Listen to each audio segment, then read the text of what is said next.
Okay, so I got this thing finally set up on the tripod, and the first thing I'm gonna do today is, I guess, pull spark plugs. I'm gonna do it one at a time because I don't feel like searching for the wiring diagram on the firing order. So here part is basically for anyone who doesn't know.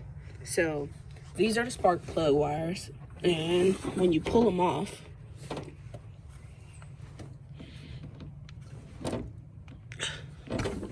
there's your spark plug. On this specific vehicle, I need a 5/8 spark plug socket, and that's what I have here, and it makes it so much easier. So here we go.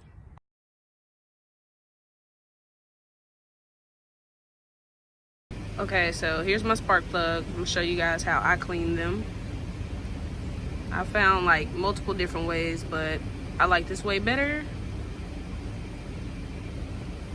Okay, so what I do is I take some carbureted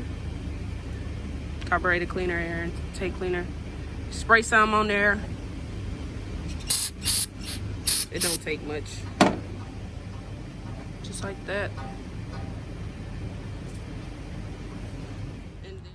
All right, so I got it mostly cleaned up. I'm trying to get it to focus. You can even take like sandpaper or, you know, soft wire brush, but sandpaper, yeah, most definitely, to get that off. And it's coming pretty clean. Just got to keep going at it, blast it with the carbureted cleaner maybe 2 more times, and we should. Okay, so before you check the gap and re-gap your spark plugs, it should be a little data plate, something like this one right here, to tell you where they should be. Let me move my head, move my phone. There we go. Spark plug gap. Right there. So now I know exactly where it needs to be and if my gap is too wide or too narrow. Okay, so next what I'm gonna do is I'm going to test my gap.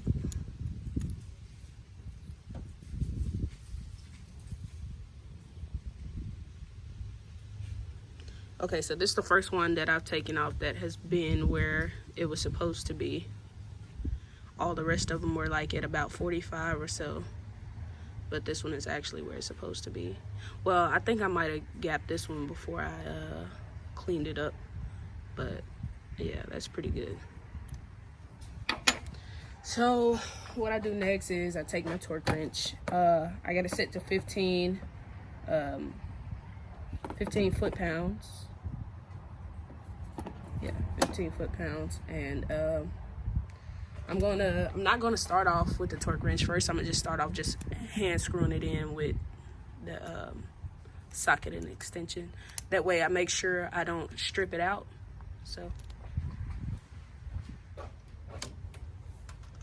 okay, so now I'm gonna take the intake off. Basically everything from the air box up into right here, because the goal is to make it easier to take the rest of the spark plugs off, but I'm also going to make sure I clean the intake valve.